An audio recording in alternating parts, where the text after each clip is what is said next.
रीवा से अनिल शर्मा। रीवा खनिज माफियाओं के चंगुल में है माइनिंग विभाग। सशक्त टीम होने के बावजूद नहीं रोक पा रहे अवैध उत्खनन। रीवा के चारों तरफ अवैध उत्खनन एवं अवैध खनिज परिवहन की बहार आई हुई है। सभी खदानों की जानकारी खनिज विभाग के आला अधिकारियों को रहती है। कभी कभी इंस्पेक्टर दौरे पर निकलते हैं, जिनके निकलने के पहले ही जानकारी सभी खनिज माफियाओं को माइनिंग ऑफिस से गाड़ी स्टार्ट होने के पहले खबर हो जाती है। पल पल की जानकारी जीपीएस सिस्टम की भांति हर चौराहे मोड़ से कहां पर जाएगी यह तक जानकारी इन माफियाओं को रहती है। सूत्रों से मिली जानकारी के अनुसार माइनिंग विभाग की टीम कई बार क्षेत्र में अवैध परिवहन करती गाड़ी को पकड़कर कार्रवाई करवाने के लिए इन माफियाओं को मिन्नतें करते रहते हैं। यदि बाय दबे कोई गाड़ी पकड़ ली जाती है तो खानापूर्ति करने से पहले खनिज माफियाओं के दबाव में छोड़नी पड़ती है। इन खनिज विभाग अधिकारियों को नियम कानून को दरकिनार कर चल रहे अवैध क्रैशर व खदानें व क्रैशर संचालित हो रहे हैं। इनके द्वारा की जा रही हैवी ब्लास्टिंग और धूल ने लोगों का जीना मुश्किल कर दिया है। ब्लास्टिंग से एक व्यक्ति और मवेशी जख्मी हो गए हैं। आए दिन इस प्रकार के हादसे से ग्रामीण शिकार हो रहे हैं। आपको बता दें कि खनिज विभाग के अधिकारियों रत्नेश दीक्षित और वीर सिंह को जानकारी होने के बाद भी कार्रवाई नहीं की जा रही है। आपको बता दें कि रीवा के मऊगंज के दमोदरगढ़ में मनमानी रूप से क्रैशर चल रहे हैं, जिसके हैवी ब्लास्टिंग कृष्णकांत द्विवेदी 53 साल निवासी दमोदरगढ़ है बुरी तरह से जख्मी हो गए हैं। उनके साथ ही उनकी भैंस ब्लास्टिंग के पत्थरों से जख्मी हो गई है। वहीं उनकी फसल को भी नुकसान पहुंचा है। रीवा जिले में 100 से अधिक क्रैशर संचालित। विभाग के संरक्षण में 100 से अधिक स्टोन क्रैशर संचालित है, जिसमें सर्वाधिक ग्रामीण अंचलों के पहाड़ी क्षेत्रों में संचालित है। क्रैशर से उड़ने वाली धूल से न केवल ग्रामवासी परेशान हैं बल्कि यहां से निकलने वाले राहगीरों भी बेहद परेशान होते हैं। इसकी शिकायत ग्रामीणों द्वारा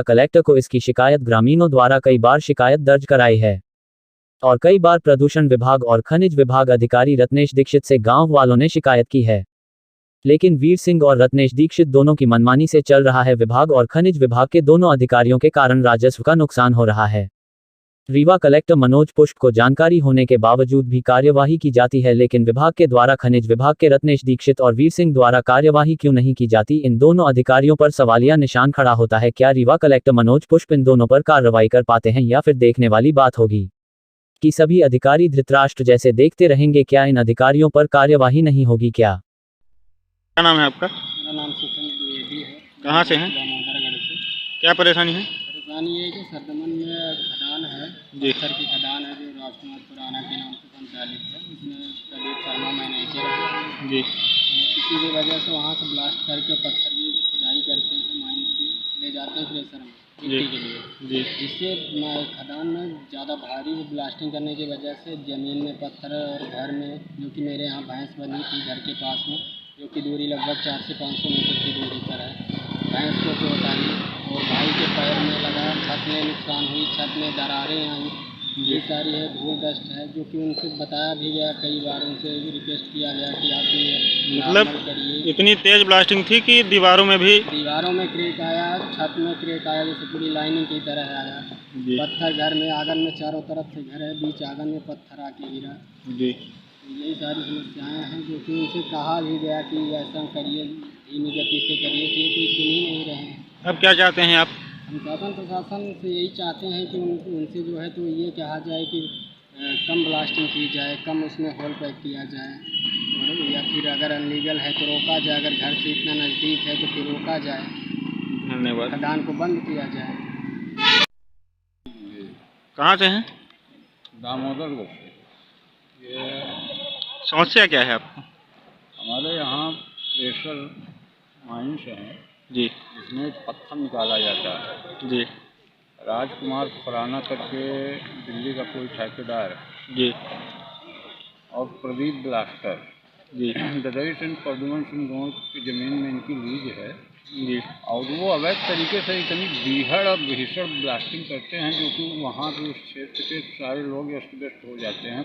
कल 12 बजे ब्लास्ट किया जी, जो कि 400-500 मीटर दूर उसके पत्थर गए, हमारे घर में आया, हमारे सीने पर लगा, हम गिर गए। कई लोग बाल बचे जी। गाय को चोट लगी, एक भैंस को चोट लगी जी, और घर का छत इसके दमक से क्रैक हो गया। एक नई मकान बना रहे थे वो क्रैक हो गई जी। इस सारी फसलें नष्ट हो गई, वहाँ कई आदिवासियों का फसल नष्ट हो गया जी। यही समस्या है। और वो उनसे कई बार रिक्वेस्ट की है कि ब्लास्टिंग आप अवैध तरीके से कर रहे हैं, जी ढंग से ब्लास्टिंग करें जी। ताकि हम लोगों की क्षति ना हो, लेकिन वो मानते नहीं, सरंगई बस सुनते ही नहीं।